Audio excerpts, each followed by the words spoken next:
అవును అవును, కూతురే ఎప్పటికైనా. అది దేంట్లోకండి? ఇది చేపల కూర. అది చూపించండి ప్రేక్షకులకి. చేపల కూర మరీ సన్నగా కోయకుండా ఒక మాదిరిగా కోసాం అనమాట. ఇవి అంటే బిర్యానీలో కొంచెం పొడుగ్గా, అవి పెరుగు పులుసుకి. ఇవి ఎట్లా కొయ్యాలి? కొయ్యి చెప్తా. దాని 2 చెక్కలు కొయ్యి. 2 చెక్కలు కొయ్యమనింది, కోస్తున్నాను. బాల్ అయ్యి. అది అసలు కనిపిస్తుందా? కనిపిస్తుంది. బాల్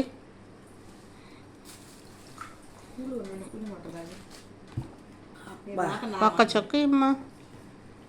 అసలు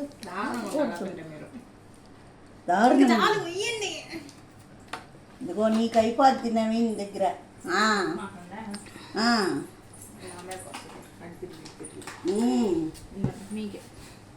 అది ఈ డబ్బా నాకు చూడు. ఇప్పుడు చెప్పు ఎట్లా కొయ్యాలి వీటిని.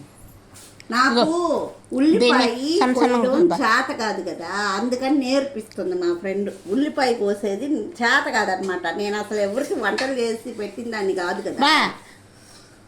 గీతలకి వరుసన 7-8 గీతలకి ఈడి పాకడం తీసుకో. ఇడిపోకూడేవు అమ్మా. 7-8 కంటే ఎక్కువ కోసాను గీతలు. ఇంకెన్ని గీతలు కొయ్యాలమ్మా? ఇంకా చాలులే. ఇంకా అంతే, అదే ప్రకారం కోసి దాంట్లో వేసేసి పెరుగు పులుసు. మళ్ళీ ఇట్లా కొయ్యాలి సన్నంగా సన్నంగా సన్నగా బాగా సన్న. చూడు, ఇట్లా ఎవరైనా నేర్పిస్తారా? ఇలాగ నేర్పించడం ఫస్ట్ టైం అనమాట నా జీవితంలో. నాకు ఉల్లిపాయ కట్ చేసేది ఎవరు నేర్పించలేదు. మా ఫ్రెండ్ నేర్పిస్తుంది. ఇలాగా మీకు కూడా ఫ్రెండ్స్ ఉంటే వాళ్ళ దగ్గర పోయి నేర్చుకోండి రండి. అది ఉల్లిపాయ ఎట్లా కట్ చేయాలో. అసలు మజ్జిగ పులుసులోకి సన్నంగా కట్ చేస్తే సరిపోద్ది అని అంటే సరిపోదా? అవి ఇన్నిసార్లు కట్ చేయి, అన్నిసార్లు కట్ చేయి, అడ్డానికి కట్ చేయి.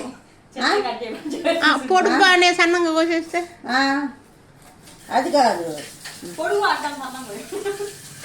అది కాదు. నిలువుకి సన్నంగా పోయి. అబ్బా, నువ్వు నాకన్నా చిన్నదానివి కదా, నేను నేర్పియాల్సిన బాధ్యత ఉంది కదబ్బా. అవును పాపం, ఇప్పుడు దాకా నేను చేయకపోతున్నా. చంటి బిడ్డ కదా. అవునవును పాపం. ప్రతి ఫ్రెండ్ అవసరం మేరా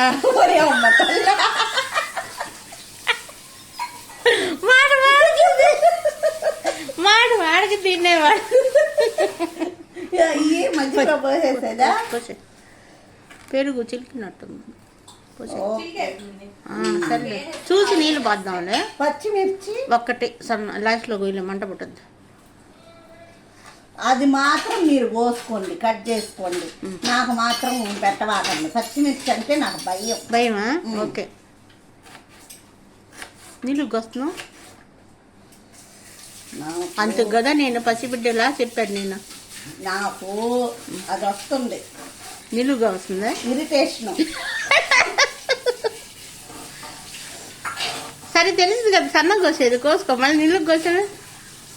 సరే, నీ దెబ్బకు కదా.